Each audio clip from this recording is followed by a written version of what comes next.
প্রথমত তোদের আমি এই ইনস্ট্রুমেন্ট দুটোর সাথে ইন্ট্রো করে দিয়ে, এই যে ইনস্ট্রুমেন্টটা দেখছিস এটাকে বলো অটো লেভেল। ওইদিকে দেখো একবার, ওইটা হচ্ছে ডাম্পি লেভেল। ঠিক আছে, এবার একটা একটা ইনস্ট্রুমেন্টের ইন্ট্রোডাকশন আমি ডিটেলসে দিচ্ছি। এই যে তিনটে লেগ দেখছো, এর নাম হচ্ছে টাইপার স্ট্যান্ড হলো। এবার দেখো টাইপার স্ট্যান্ডের যে অরেঞ্জ কালারের একটা দেখছো, এটা হচ্ছে লেভেলিং হেড। এটাকে কি বলছে? লেভেলিং হেড বলছে। এটা ট্রাইব্যাচ। এই তিনটে যে দেখছো ব্ল্যাক কালারের, এই যেগুলো হয়, এটা হচ্ছে ফুট স্ক্রু হলো। এটা কি লাইট মুভ স্ক্রু, এটা কি ফোকাসিং স্ক্রু। এইখানে দেখো লংগিটিউডিনাল বাবেল আছে এখানে, এখানে এইটাই লংগিটিউডিনাল বাবেলটা নেই, ওটা এইখানে দেখো একটা বাবেল রয়েছে। ঠিক আছে, এটা ক্রস বাবেল। নিচে যে এই যে স্ট্যান্ডের সাথে যে ক্লাম্পটা রয়েছে, ক্লাম্পটা দিয়ে কিন্তু অটো লেভেলটা ক্লাম্প করে অ্যাডজাস্ট করতে হয়। এবার চলে আসো ডাম্পি লেভেলে।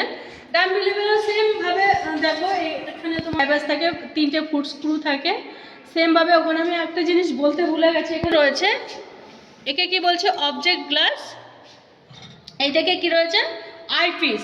মিডিলে ভেতরের দিকে একটা জিনিস থাকে যেটা ডায়াফ্রাম বলে হলো। তাহলে এটা বোঝা গেছে। সার্কেল কম্পাসও লাগানো থাকে, দেখো যেটা আমি মুভ করতে পারছি, এটা হচ্ছে সার্কেল কম্পাস বা সার্কুলার কম্পাস। ডাম্পি লেভেলও সেম ভাবে কি বললাম, লেভেলিং হেড, ট্রাইব্যাচ, তিনটে থাকে ফুট স্ক্রু। এটা তোমার টেলিস্কোপ রয়েছে, টেলিস্কোপের সাথে দেখো এখানে একটা বাবেল রয়েছে। এই বাবেলটা দেখো একবার সুষমন, এই বাবেলটা বলছে লংগিটিউডিনাল বাবেল, এই বাবেলটাকে বলছে লংগিটিউডিনাল বাবেল হলো। এখানে দেখো আরেকটা বাবেল রয়েছে ক্রস বাবেল।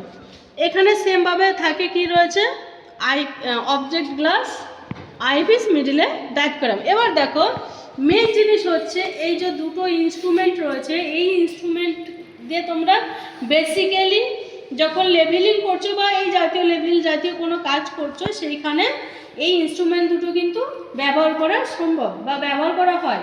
এবার দেখো যখন ব্যবহার করছো, যখন সেই সামনে যে ফোল্ডিং স্টাফটা দেখাচ্ছে, একটা ফোল্ডিং স্টাফ নিয়ে আসো, যখন রিডিংটা কাট করছো, সেই ক্ষেত্রে অটো লেভেল আর ডাম্পি লেভেলের মধ্যে অটো লেভেল দিয়ে তোমরা কাজ করছো। অটো লেভেল দিয়ে কাজ করার সময় কি হয়, আইপিস দিয়ে যখন তুমি অবজেক্ট গ্লাস ভেদ করে ফোল্ডিং স্টাফের রিডিংগুলো দেখবে, রিডিংগুলো স্টেপ বাই স্টেপ একইভাবে দেখতে পারবে। এখানে কিন্তু কোনো প্রতিবিম্ব কাজ করে না। কিন্তু ডাম্পি লেভেলের ক্ষেত্রে সম্পূর্ণ উল্টো, একই কাজ, সমস্ত কাজ একই, সেট আপ থেকে শুরু করে অ্যাডজাস্টমেন্ট সমস্ত কিছু একই, কিন্তু যখন রিডিংটা কাট করবে তখন এই রিডিংগুলো দেখবে ঘুরে গেছে।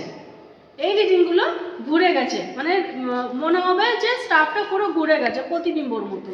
এই একটা ডিফারেন্স অটো লেভেল আর ডাম্পি লেভেলের মধ্যে রয়েছে। ক্লিয়ার? নাও